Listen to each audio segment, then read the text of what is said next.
I'm Paul Schofield, Hull Tour Guide, and today I'm answering the question, when was the last ferry across the River Hull?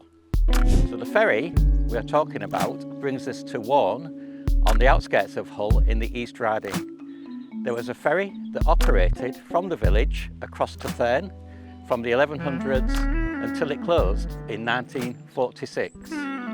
Not a ferry that we imagine nowadays like a big North Sea ferry, but it had two parts to it. There was a punt for pedestrians, and also there was a large raft for larger vehicles, agricultural equipment, and even the huntsman from the Holderness hunt. And it was fee paying you had to pay to get across the ferry.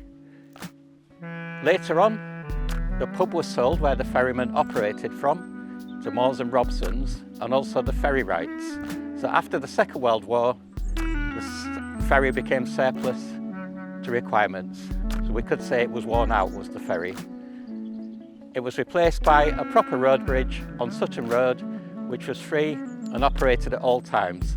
So there was no necessity for the ferry to be used.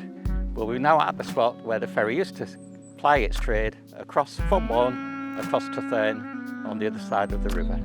An interesting historical note, Sir John Hotham, when he changed sides during the English Civil War, after not letting the king into the town, had to escape because he was about to be arrested for treason by Parliament.